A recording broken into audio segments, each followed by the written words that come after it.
साहब जी खाना खाना खाइए। काका भी काम कर रहा हूँ, खाना थोड़ी देर बाद खा लूंगा। नहीं नहीं साहब, पहले फाइल बंद करो। आप भी करो, आप भी फाइल बंद करो सर। क्या आप पे भूख नहीं लगती? आप लंच नहीं करते?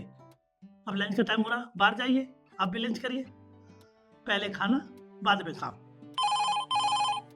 हेलो जी, जी साहब जी अभी नहीं मिल सकते, अभी बिजी है साहब, थोड़ी देर बाद। Okay sir. काका खाना बाद में खा लूंगा, खाने के लिए भी तो कमाना पड़ता है, कमाऊंगा नहीं तो खाऊंगा क्या? और खाओगे नहीं तो कमाएंगे क्या? पहले खाना फिर कमाना। आपसे मैं बहस कर ही नहीं सकता, क्योंकि मैं कभी भी आपसे बहस में जीत ही नहीं सकता। सॉरी टू से सर, पर आपने अपने घर के नौकर को कुछ ज्यादा ही सर पे नहीं चढ़ा रखा है। आपको अच्छे से पता है कि हमारे कितनी इंपॉर्टेंट प्रोजेक्ट पे मीटिंग चल रही है, वो ये बीच में आके हमारे ही मुंह पर हमारी फाइल बंद कर रहा है। This is very disrespectful sir. हाँ रिद्धि, तुम बिल्कुल ठीक कह रहे हो। ये दो कौड़ी की नौकर होती है ऐसी हैं, पहले इज्जत करते हैं फिर चूड़ा भोंकते हैं। और सर आप भी, इसने आपको फ़ोन काट दिया, हमारी फाइल बंद करवा दी, आपने इसको ज़्यादा ही छूट दे रखी है। हाँ सर, आपको पता है कितनी इंपॉर्टेंट कॉल हो सकती है आपकी, इसने सीधा फोन उठाया और काट दिया। तुम्हें पता है तुमने कितनी बड़ी गलती की है।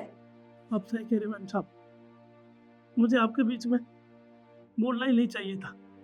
अब मुझे पता नहीं था इतनी इम्पोर्टेंट मीटिंग, इतनी ज़रूरी मीटिंग हो रही है आपके बीच में, मुझे आना ही नहीं चाहिए था। मैं गलती की माफ़ी चाहता हूँ साहब। अच्छी बात है कि तुमने माफी मांग ली। अब जाइए यहाँ से, हमारी मीटिंग चल रही है। जी काका आपको कहीं जाने की जरूरत नहीं है, आप यही रुकिए। आप होती कौन हो इन्हें यहाँ से भगाने वाली? आपको पता है कौन है? ये मेरे काका है, बचपन से मेरा ख्याल रखते हैं। इन्होंने मेरे पापा से वादा किया था कि मैं हमेशा आपके बेटे का ख्याल रखूंगा, और ये हमारे घर में कई सालों से काम करते हैं। मैंने इनसे कहा था कि अब आपको कोई काम करने की ज़रूरत नहीं है, आपकी उम्र हो चुकी है, लेकिन ये मानते नहीं है। कहते हैं कि बेटा मैं काम करे बिना रह नहीं सकता। अच्छा ज़्यादा नहीं, इतना काम तो कर सकता हूँ कि मैं तेरा ख्याल रख सकता हूँ, तेरा खाने पीने का ध्यान। तो मैंने कहा ठीक है, और ये वही काम कर रहे हैं। आज सुबह मैं खाना खाना भूल गया और जल्दी में ऑफिस आ गया, क्योंकि एक मीटिंग थी, इसलिए खाना लेकर आए ताकि मैं भूखा ना रह सकूं। और ये खाना तब तक नहीं खाते जब तक मैं खाना नहीं खाता। और तुम लोग इनसे इस तरीके से बदतमीजी कर रहे हो, वो भी मेरे सामने। नौकर नहीं है, काका है ये। आई एम सॉरी सर, हमें नहीं पता था कि ये आपके काका हैं। हमें तो लगा आपके घर पर कोई सर्वेंट है जो आपके ऑफिस में आके हमारे आगे हमारी फाइल बंद कर रहा है। I am really sorry sir, हमें पता होता तो ऑब्वियसली हम इनके साथ बदतमीजी नहीं करते। अच्छा सॉरी, अब तुम दोनों को तुम्हारी गलती का एहसास हो रहा है, क्योंकि तुम्हें मैंने इनकी इम्पोर्टेंस बता दी, मेरी लाइफ में कितनी इम्पोर्टेंस है। और तुम्हें पता है कि सॉरी बोलना ज़रूरी है मीटिंग के लिए, नहीं तो डील नहीं होगी। वैसे तुम्हें एक बात बता दूँ, मुझे तुम दोनों के साथ अब कोई डील नहीं करनी। तुम लोग यहाँ से जा सकते हो, जाइए।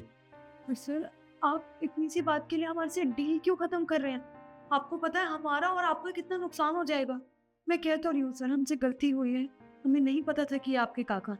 आपको नहीं पता था ये मेरे काका हैं, लेकिन इंसान तो है, आपके अंदर इंसानियत तो होती है। आप किसी से ऐसे कैसे बोल सकते हैं? आप लोगों को इंसान की कदर ही नहीं है, तो ऐसे लोगों के साथ मीटिंग कर कोई फायदा नहीं है। आप लोग ऐसे जा सकते हैं, जाइए।